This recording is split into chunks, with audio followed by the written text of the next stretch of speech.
ஆதியாகமும் 35ஆம் அதிகாரத்தில் சில வசனங்களை இன்றைக்கு இந்த நாளில் இந்த வார்த்தையின் மூலமாக கர்த்தர் பேச விரும்புகிறார். ஆதியாகமம் 35:1 சொல்லுகிறதை வாசிக்க கேட்போம். தேவன் யாக்கோபை நோக்கி, நீ எழுந்து பெத்தேலுக்கு போய் அங்கே குடியிருந்து நீ உன் சகோதரனாகிய ஏசாவின் முகத்திற்கு விலகி ஓடிப்போகிற போது உனக்கு தரிசனமான தேவனுக்கு அங்கே ஒரு பலிபீடத்தை உண்டாக்கு என்றார்.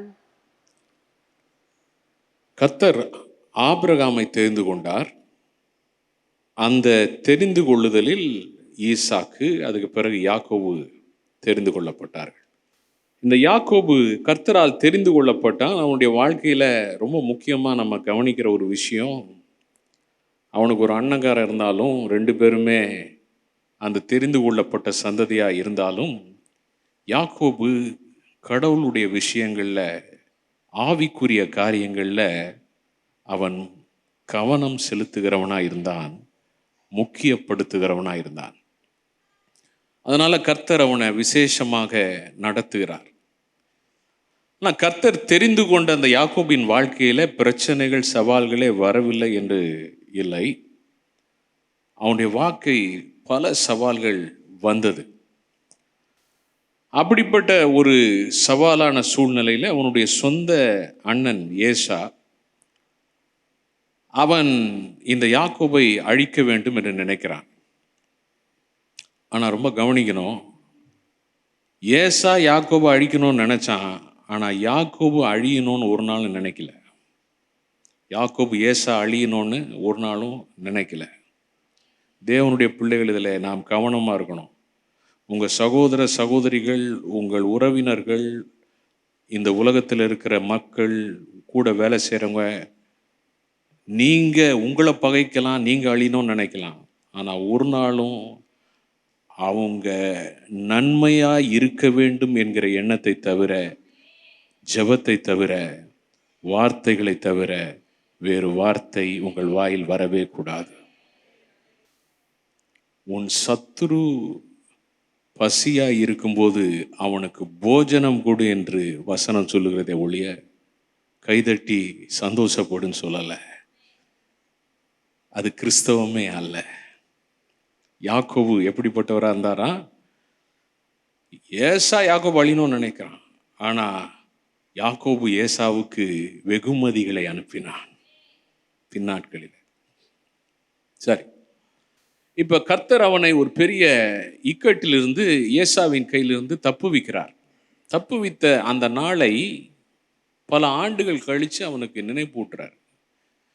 நான் உன்னை ஏசா கையிலேருந்து தப்பு வச்சேன், நீ தனிமையாக இருந்தப்பெல்லாம் அவன் கூட இருந்தேன், நீ தனியாக தான் வந்த, உங்கள் மாமன் வீட்டுக்கு ஓடி போனேன், 20 வருஷத்தில் உன்னை நான் பெரிய ஆசீர்வாதத்தை கொடுத்து 2 பரிவாரங்கள் உடையவனாய் கர்த்தர் அவனை மிகப்பெரிய ஒரு ஆளாக கர்த்தர் உயர்த்தினார். இப்போ இந்த 35ஆம் அதிகாரத்துக்கு முன்னாடியே திரும்ப உன் சொந்த ஊருக்கு போ அப்படின்னு சொல்கிறாரு. இவன் புறப்பட்டு போகிறான். ஏசா திரும்ப அவனை ஆட்களோட சந்திக்க வரான்னு சொன்னப்போ ரொம்ப பயந்துட்டான். ஆனால் பயந்து ஜெபிக்கிறான். கர்த்தர் அவனை பலப்படுத்துகிறார். ஏசாவுக்கு வெகுமதிகள் எல்லாம் அனுப்புகிறான். அப்புறம் போய் 2 பேரும் சந்திக்கிறாங்க, சமாதானம் ஆயிடுறாங்க. இதெல்லாம் நடந்து முடிஞ்ச பிறகு தான் கர்த்தர் இந்த வார்த்தையை பேசுகிறார். என்ன பேசுகிறாருன்னா, உன் வாழ்க்கையில் இன்றைக்கி நீ நல்ல நிலைமைக்கு வந்துட்ட, இல்லை இந்த சூழ்நிலையெல்லாம் கடந்து வந்திருக்க, இந்த கஷ்டங்கள் எல்லாம் கடந்து வந்திருக்க, இதற்கெல்லாம் காரணம் தேவனாகிய கர்த்தராய் இருக்கிறார். ஆகையினால நான் உனக்கு நன்மை செய்த அந்த இடத்திற்கு, உன்னோடு நான் பேசினேன், உன்னை நான் தப்புவித்தேன், அங்கே போய் எனக்கு பலிபீடத்தை கட்டு. அப்போ பெத்தேல் அப்படின்ற அந்த இடம், அங்கே தான் அவன் அனாதை மாதிரி படுத்திருந்தான். அந்த இடத்துல கர்த்தர் அவனுக்கு சொப்பனத்தை கொடுத்து, இப்போ 20 வருஷத்துக்கு மேலே இவன் பெரிய ஆளாயிட்டான். கர்த்தர் அவனை உயர்த்தி விட்டார். அங்கே போய் நீ நன்றி சொல்லு, பலிபீடம் கட்டு அப்படின்னு ஆண்டவர் சொல்றாரு. ஏன்னா இதெல்லாம் உன் வாழ்க்கையில் யதார்த்தமாக நடக்கலை. உலகத்தில் சொல்லுவாங்க ஃப்ளூக்குன்னு சொல்லுவாங்க. கேரம் போர்டு விளையாடும்போது ஃப்ளூக்கில் அடிச்சிட்டாரு, ஃப்ளூக்கில் ஜெயிச்சிட்டாரு அப்படின்னு சொல்லுவாங்க. உலகத்தில் சொல்லுவாங்க லக்குன்னு சொல்லுவாங்க. இந்த ஃப்ளூக்கு, இந்த லக்கு, இதெல்லாம் நம்ம வாயில் வரவே கூடாது. காரணம், நம்ம 2 கொரிந்தியர் 3:5 பார்க்குறோம் இல்லையா, எங்களால் ஏதும் ஆகும் என்று சொல்லுகிறதற்கு நாங்கள் தகுதியானவர்கள் அல்ல, எங்கள் தகுதி தேவனால் உண்டாயிருக்கிறது. ஆங்கிலத்தில் அழகா இருக்கு, எங்களுக்கு எல்லாத்தையும் ஆண்டவர் தான் செய்கிறாரு. சங்கீதக்காரன் சொல்றான், இது கர்த்தராலே ஆயிற்று, இது அநேகருடைய கண்களுக்கு ஆச்சரியமாயிருக்கிறது. எப்பயுமே நம்ம என்ன சொல்லணும், கர்த்தர் எனக்கு செய்தார். பைபிளில் நிறைய வார்த்தைகள், நிறைய வசனங்கள் பைபிளில் இப்படியாக இருக்கிறது. கர்த்தர் எங்களுக்கு இதை செய்தார், கர்த்தர் பெரிய காரியங்களை செய்தார், இது நிமித்தம் மகிழ்ந்திருப்போம், இந்த காரியம் கர்த்தரால் வந்தது, அப்படி பைபிளில் வசனம் இருக்கிறதை நாம் பார்க்கிறோம். ஆகையினால் இந்த முதல் காரியத்தை நாம் கர்த்தருக்கு நன்றி சொல்லுகிற ஒரு இருதயம் தேவன் நம்மிடத்தில் எதிர்பார்க்கிறார். அந்த இருதயம் எப்பொழுது இருக்கிறது என்று பார்க்கும் பொழுது, நம்முடைய உள்ளத்தில், என் வாழ்க்கையில் இந்த காரியம், ஒவ்வொரு காரியத்தையும் எனக்கு செய்கிறவர் என் தேவன் ஒருவரே, அவர்தான் இந்த தேவையை சந்திச்சாரு, அவர்தான் எனக்கு வழி நடத்தினார், அவர்தான் எனக்கு உதவி செய்தார், அவர்தான் இந்த மனிதர்களின் கண்களில் ஆச்சரியமாய் தயவு கொடுத்தார். அல்லேலூயா. எனக்கு எப்பயுமே ரொம்ப ஆசை, தேவனுடைய ராஜ்யத்துக்குன்னு செய்யணும்னா அது பெஸ்ட்டாக தான் செய்யணும் அப்படின்னு சொல்லிட்டு, நான் பரிசுத்த ஆவியின் அபிஷேகத்தை பெற்று கர்த்தருக்குள்ளார் வந்து வேதத்தின் வசனங்களை வாசித்து கர்த்தர் போதிக்கும் போது கற்றுக்கொண்ட ஒரு காரியம், ஆண்டவருக்குன்னு செய்யும்போது சிறந்ததை தான் நாம் செய்ய வேண்டும். அல்லேலூயா. மிக சிறந்ததை தான், நம்மால் இயன்றதை மிக சிறந்த, சில நேரத்தில் நம்மால் இயலாவிட்டால் நம்ம ஜெபிக்கும் போது கர்த்தர் அவருக்குன்னு உரியதை சிறந்ததாக செய்ய கர்த்தர் உதவி செய்வார். ஏனென்றால் நமக்குள்ள ஒரு உணர்வு இருக்கணும், இது கர்த்தராலே ஆயிற்று. அந்த இருதயம் இருக்கும்போது நம்ம வாழ்க்கையில் நம்ம நிற்கிறதும், நம்ம போகிறதும், நம்ம வர்றதும், நம்ம வாழ்க்கையில் நடக்கிறதும், காரியங்கள் வாய்க்கிறதும் எல்லாவற்றுக்கும் காரணம் கர்த்தராயிருக்கிறார். சரி, அப்போ இந்த நன்றியுள்ள இருதயம் நமக்கு முதல் காரியமாக இருக்குது. இந்த வருஷத்தில் நாம் தொடர்ந்து நினைத்து பார்க்க வேண்டும் கர்த்தர் நமக்கு செய்த நன்மைகளை. இப்பொழுது மாத்திரமல்ல, எப்பொழுதுமே நாம் நினைக்கிறது நல்லது. நாம் ஆண்டவர் செய்கிற விஷயங்களை எழுதி வைக்கிறது நல்லது, டைரியில் நோட் பண்ணி வைக்கிறது நல்லது, ஃபோனில் ரிமைண்டர் போட்டு வைக்கிறது நல்லது, மனதிலே பதித்து வைக்கிறது நல்லது. அதை நாம் அவ்வப்பொழுது எடுத்து நினைவுபடுத்தி கொண்டு, ஆண்டவரே இப்படியெல்லாம் எனக்கு நீங்கள் செஞ்சதற்காக உமக்கு நான் நன்றி சொல்லுகிறேன். அல்லேலூயா. ஆமாம். அடுத்ததாக நாம் பார்க்கிற காரியம், 2ஆம் வசனத்தை நாம் வாசிப்போம். அப்பொழுது யாக்கோபு தன் வீட்டாரையும் தன்னோடே கூட இருந்த மற்ற அனைவரையும் நோக்கி, உங்களிடத்தில் இருக்கிற அந்நிய தெய்வங்களை விலக்கி போட்டு உங்களை சுத்தம் பண்ணி கொண்டு உங்கள் வஸ்திரங்களை மாற்றுங்கள்.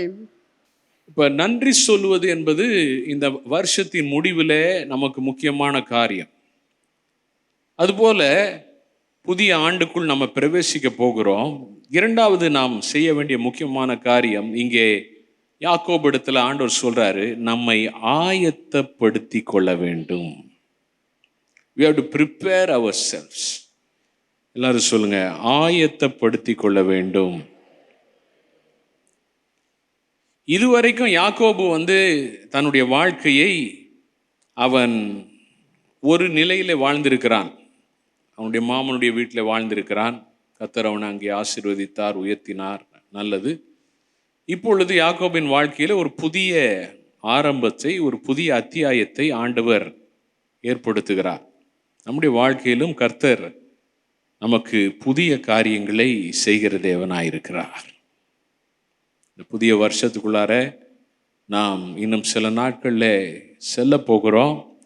தேவன் புதிய நன்மைகளை நமக்காக வைத்திருக்கிறார். சந்தோஷப்படுறீங்களா? வசனம் என்ன சொல்லுது? முந்தினவைகளை நினைக்க வேண்டாம், பூர்வமானவைகளை சிந்திக்க வேண்டாம், இதோ புதிய காரியத்தை செய்கிறேன். அப்படின்னா நினைக்க வேண்டாம்னு சொன்ன உடனே சிலர் அந்த லிஸ்ட்டில் நன்மைகளையும் சேர்த்துடுறாங்க. அதான் பிரச்சனை. அப்படி இல்லை. தேவையில்லாத நினைக்காத, கஷ்டத்தை நினைக்காத, பிரச்சனையை நினைக்காத, அதெல்லாம் மறந்துரு. கவலையை நினைக்காத, மறந்துரு. இதோ நான் புதிய காரியத்தை செய்கிறேன். அப்போ யாக்கோபு வாழ்க்கையில் புதிய காரியத்தை தேவன் செய்கிறார், செய்ய விரும்பினார். அந்த புதிய காரியத்தை தேவன் செய்வதற்கு முன்பாக அவனிடத்துல சொன்ன காரியம், நீ உன்னை ஆயத்தப்படுத்திக்கொள். அப்ப எதெல்லாம் எப்படி ஆயத்தப்படுத்தணும் ஆண்டவர் சொல்றான் போது, கர்த்தருக்கு பிரியமில்லாத காரியங்களை அகற்றி போட வேண்டும். அங்கே அவர்கள் கர்த்தருக்கு பிரியமில்லாத காரியங்கள் அவர்கள் நடுவில் இருந்ததை நாம் பார்க்கிறோம். இதுல என்ன ஆச்சரியமா இருக்குதுன்னா,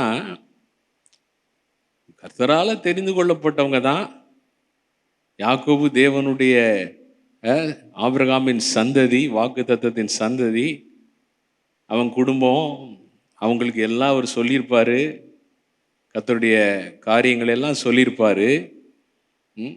எல்லாம் இருந்தாலும் கூட அவர்கள் நடுவிலே இன்னும் அவர்கள் சரி செய்ய வேண்டிய விஷயங்கள் இருந்தது. அல்லேலூயா. அதனால தான் நம்ம நன்றி சொல்றதோட நிறுத்திடக்கூடாது. நன்றி சொல்வது ஒரு முதல் படியாக இருக்கிறது. கர்த்தர் நமக்கு இவ்வளோ செய்திருக்கிறார் என்பதை நாம் சொல்லி அதோடு நாம் நிறுத்திவிடக்கூடாது. அதற்கு அடுத்த படிக்கு நாம் கடந்து செல்லணும். அது என்னன்னா, கர்த்தர் இவ்வளோ எனக்கு செஞ்சிருக்கிறார்னா அவர் விரும்புகிற வண்ணமாக என்னுடைய வாழ்க்கையை நான் சீர்படுத்தி கொள்ளுவேன், என்னை நான் ஆயத்தப்படுத்தி கொள்ளுவேன். கர்த்தர் அதை எதிர்பார்த்தார். யாக்கோபு இடத்துல நீ போப்பா, பலி செலுத்துப்பா, அப்படியே போயிட்டே இருப்பா அப்படின்னு சொல்லலை. ஏன்னா அவர் புதிய ஆரம்பத்தை, புதிய ஆசீர்வாதத்தை ஆண்டவர் வச்சிருந்தாரு.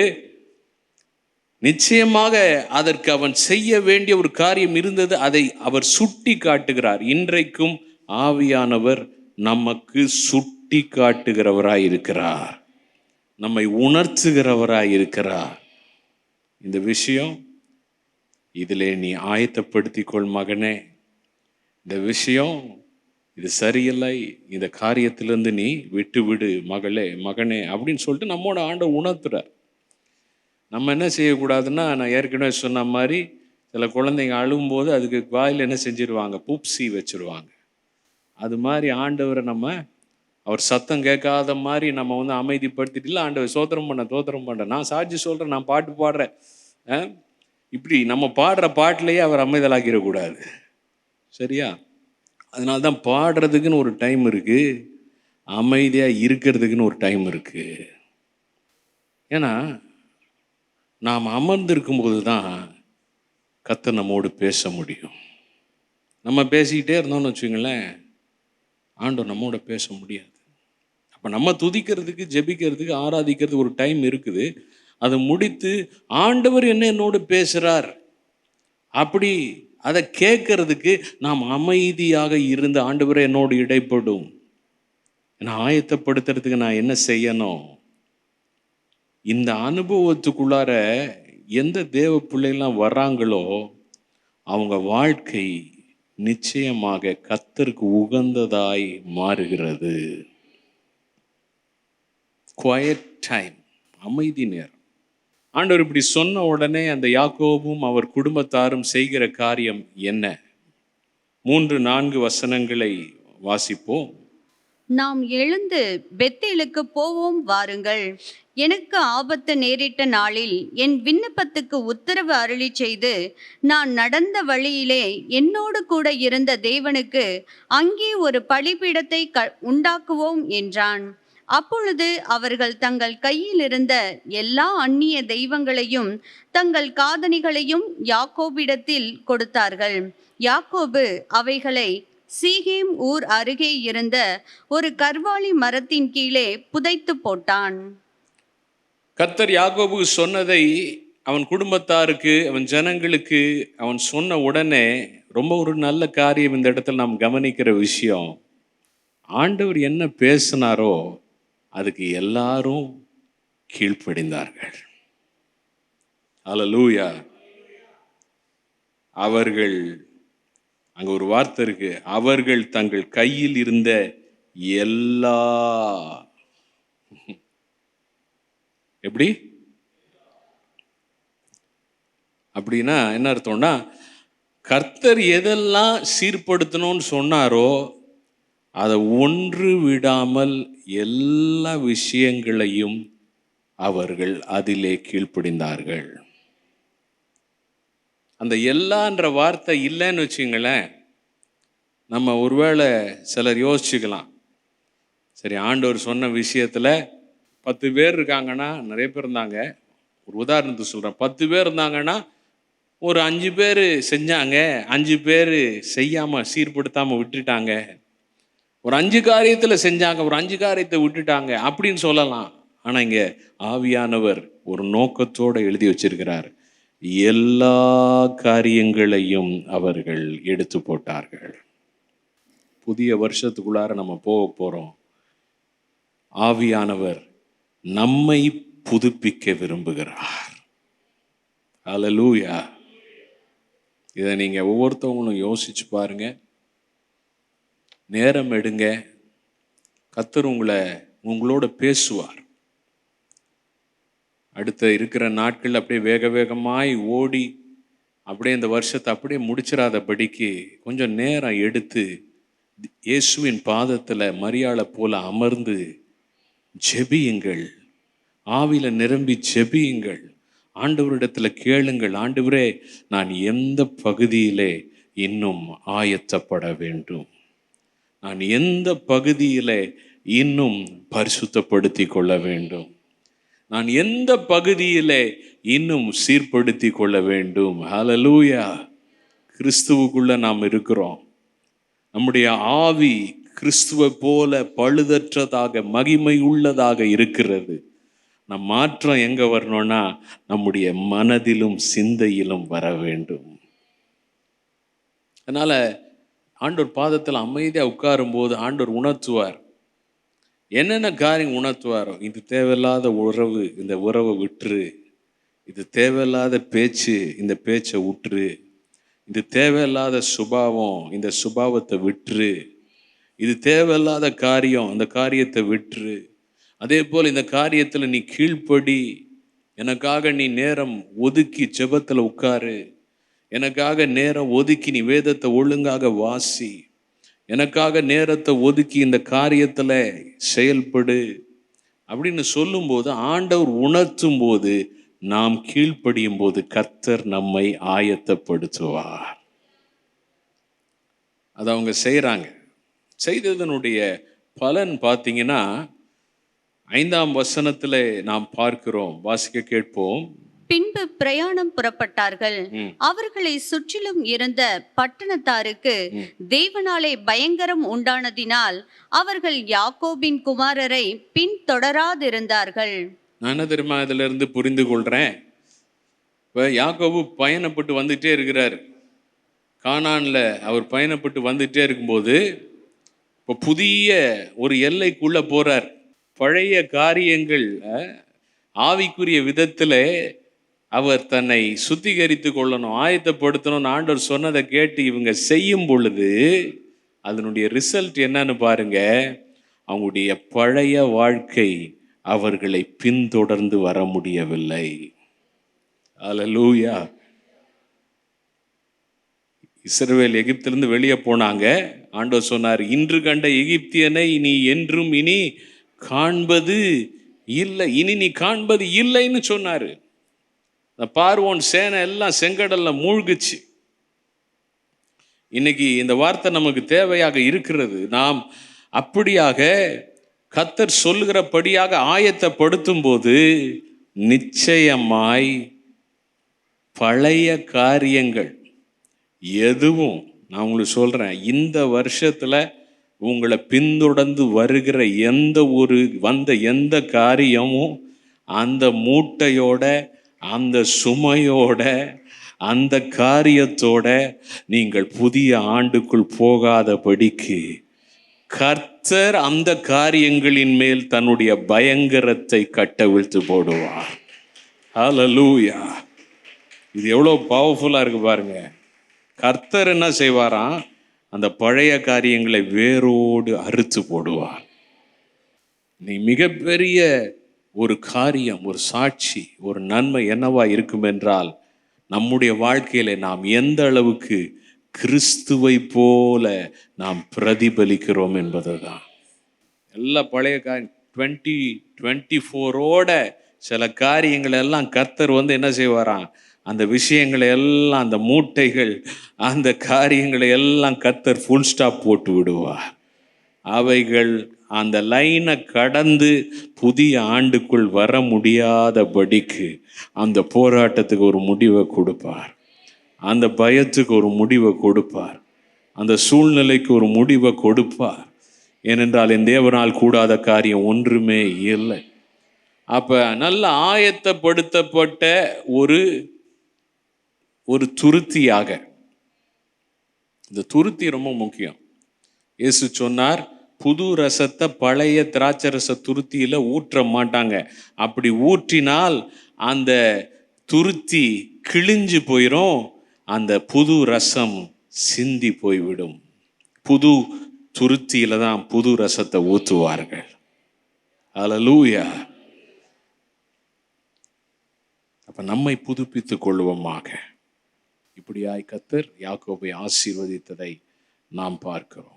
ஆகையினால் அந்த இடத்திற்கு கர்த்தர் அப்படியாய் அவனை ஆசீர்வதித்த பிறகு பெத்தேல் என்று 15ஆம் வசனத்திலே பெயர் வைக்கிறார். அது மாத்திரமல்ல, அந்த இடத்துல ஒரு தூணை நிறுத்தி 14ஆம் வசனம் சொல்லுகிறது, அப்பொழுது யாக்கோபு தன்னோடே அவர் பேசின ஸ்தலத்திலே ஒரு கற்றூணை நிறுத்தி அதன் மேல் பான பலியை ஊற்றி எண்ணெயை வார்த்தான். அப்படின்னா என்ன அர்த்தம்? இப்ப கர்த்தர் வார்த்தையை பெற்ற பிறகு மீண்டும் கர்த்தரை ஆராதனை செய்தான், துதித்தான். ஹல்லேலூயா! சாண்ட்விச் பிரெட் மாதிரி ஆரம்பத்திலையும் துதி ஆராதனை, முடிவுலையும் துதி ஆராதனை, இடையில அந்த ஜாம், அந்த சாண்ட்விச் பொருட்கள் இருக்கிற மாதிரி, காய்கறிகள் இருக்கிற மாதிரி கர்த்தருடைய வார்த்தை. ஒரு அல்லேலூயா சொல்லுங்க. அதனால நாம் நன்றியோடு இந்த ஆண்டின் முடிவை தொடர்ந்து நாம் செயல்படுத்துவோம். முக்கியமாக தேவ பாதத்தில் அமர்ந்து கர்த்தர் நம்மை ஆயத்தப்படுத்த ஆவியானவர்கிட்ட சொல்லுங்க, ஆண்டவரே உங்கள் விரலை நீட்டி என் வாழ்க்கையில் எந்தெந்த இடத்துலலாம் நீங்கள் விரலை வைத்து எனக்கு காரியங்களை உணர்த்தணுமோ உணர்த்துவதற்கு உமக்கு அனுமதி உண்டு. நீர் என் தகப்பன் ஆண்டவரே, நீர் உணர்த்துகிற காரியங்களை நான் சீர்படுத்தி கொள்ள என்னை நான் அர்ப்பணிக்கிறேன். நிச்சயமாக கர்த்தர் நம்மை ஆசீர்வதித்து நம்மை மேன்மைப்படுத்துவார். யாக்கோபை இஸ்ரவேலாய் மாற்றினவர் ஒவ்வொருவரையும் உங்கள் வாழ்க்கையின் காரியங்களில் உங்களை உயர்த்துவார். இந்த நாளிலும் வருஷத்தின் முடிவில் நமக்கு தேவையான ஒரு நல்ல வார்த்தையை நம்ம கேட்டிருக்கிறோம். புது வருஷத்துக்கு ஆயத்தப்படுறதுல ரொம்ப முக்கியமான ஒரு காரியம், ஆண்டவர் செய்த நன்மைகளுக்காக நாம் நன்றி சொல்ல வேண்டும். அதே நேரத்தில் புதிய ஆண்டிற்காக நம்மை பரிசுத்தப்படுத்தி கொள்ளும்போது, புதிய ஆண்டிற்காக தேவன் வைத்திருக்கிற நன்மைகளுக்கான ஒரு தரிசனத்தை, ஒரு பிரகாசமான மனக்கண்களை தேவன் நமக்கு தருவார். கேட்ட வார்த்தைகள் உங்களுக்கு ஆசீர்வாதத்தை கொண்டு வருவதாக உங்களுக்காக ஜெபிக்க விரும்புகிறேன். நேசிக்கிற அன்பின் பிதாவே, உம்முடைய வார்த்தையை கேட்டு ஆண்டவரே மனதார உம்மை துதிக்கும்படியாக தங்கள் இருதயங்களை உயர்த்துகிற ஒவ்வொருவருக்கும் நீர் விடுதலையை உண்டு பண்ணுவீராக. அவர்கள் கட்டுகள் அவிழ்க்கப்படட்டும்.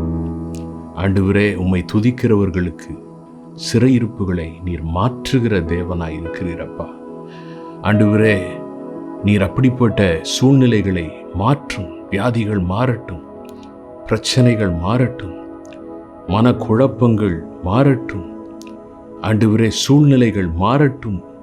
புயலை போல அடித்து கொண்டிருக்கிற காரியங்கள் மாறட்டும் அப்பா. நன்மை செய்யுங்க ஆண்டவரே. இந்த நாட்களிலே புதிய ஆண்டை குறித்ததான ஒரு பிரகாசமான மனதை அவர்களுக்கு தந்து, நீதிமானுடைய பாதை நடுப்பகல் வரைக்கும் அதிகமாய் பிரகாசிக்கிற சூரிய பிரகாசம் போல் இருக்கிறது. ஆகையினால் அந்த பிரகாசத்தை நீர் வைத்திருக்கிற நன்மையான நாட்களை நான் காண்பேன் என்று சொல்லி விசுவாசத்தோட முன் செல்ல உதவி செய்யும். எங்கள் ஜெபம் கேட்கிறதற்காய் நன்றி. இயேசுவின் நாமத்தில் ஆமென். கர்த்தர் உங்களை அளவில்லாமல் ஆசீர்வதிப்பாராக. ஒரு அருமையான அறிவிப்பு. புது வருஷம் தொடங்குது. ஒவ்வொரு நாளும் கடவுளுடைய வார்த்தையை நம்ம வாசிப்பது, கேட்பது, ஆண்டவர் நம்ம கூட என்ன பேசுகிறார் அப்படின்னு தெரிஞ்சுக்கிறது நமக்கு ரொம்ப ஆசீர்வாதமாக இருக்கும். 100க்கு அதிபதி ஒரு முறை இயேசுவிடத்தில் சொன்னார், ஒரு வார்த்தை மாத்திரம் சொல்லும், அப்பொழுது என் வேலைக்காரன் சுஸ்தமாவான்னு சொல்லிட்டு. அதனால் அந்த ஒரு வார்த்தையை இந்த அருமையான அனுதின தியான புஸ்தகம், தேவனே இன்று என்னை உருமாற்றும், இந்த புஸ்தகம் தமிழ்லையும் இருக்குது, ஆங்கிலத்தில் லார்ட் சேஞ்ச் மீ டுடே என்று இருக்கிறது. இந்த புஸ்தகத்தை நீங்கள் பெற்று தினமும் நீங்கள் ஒவ்வொரு நாளுக்கும் செய்தி இருக்கும், அதை வாசிச்சிங்கன்னா கடவுள் உங்களோட பேசுவார். இயேசு உங்களோட தனிப்பட்ட விதத்தில் பேசுவார். ஆயிரக்கணக்கான மக்கள் பயன்படுத்துகிறாங்க. 100கணக்கான பேர் தங்களுடைய சாட்சிகளை பகிர்ந்து கொண்டிருக்கிறாங்க. இதை எப்படி பெற்றுக்கொள்ளலாங்கிற தகவலை நீங்கள் கீழே இருக்கிற எண்களிலே தொடர்பு கொண்டு அறிந்து கொண்டு அதற்குரிய காணிக்கை நீங்கள் அனுப்பி பெற்றுக்கொள்ளுங்க. ஒவ்வொரு நாளும் புதிய வருஷத்தில் நீங்கள் பயன்படுத்தலாம். மிகப்பெரிய ஆசீர்வாதமாய் உங்களுக்கு இருக்கும். இந்த புஸ்தகம் உங்களுக்கு பெரிய ஆசீர்வாதமாக இருக்கும். அது மட்டும் அல்ல, உங்கள் பிள்ளைகளுக்கு, ஒருவேளை உங்கள் பிள்ளைகள் வேறு இடங்களில் இருக்கலாம், அவங்க வேறு ஊர்களில் இருக்கலாம், அவங்களுக்கு உங்கள் நண்பர்கள், உங்களுக்கு தெரிந்த ஒவ்வொருவருக்கும் இது ஒரு நல்ல நியூ இயர் கிஃப்டாக, புத்தாண்டு பரிசாக, இன்னும் பர்த்டே கிஃப்டாக, எப்படி வேணால் நீங்கள் இதை பயன்படுத்தலாம். அவங்களுக்கு கொடுக்கும்போது நிச்சயமாக அவங்களோட கடவுள் பேசி அவங்களுடைய வாழ்க்கையின் சவாலான சூழ்நிலையில் வழி நடத்துகிறதை கண்டு ஆசீர்வதிக்கப்படுவார்கள். கர்த்தர் தாமே உங்களை ஆசீர்வதிப்பாராக. God bless you. மீண்டும் வருகிற வாரம் உங்களை சந்திக்கிறேன். 1000 நாட்கள் பார்க்கிலும் சமூகத்தில் செல்லும் ஓர் நாள் நல்லது. மறவேன் நீ செய்த நன்மைகள், துதிப்பேன் முழு இதயத்தோடு.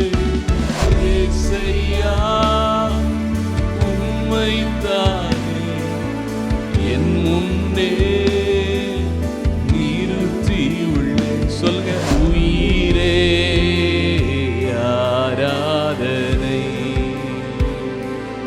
உணர்வே ஆராதனை. சிறுமைப்பட்டவனுக்கு அடைக்கலமாயிருக்கிறவரே, நெருக்கப்படுகிற காலங்களில் தஞ்சமாயிருக்கிறவரே,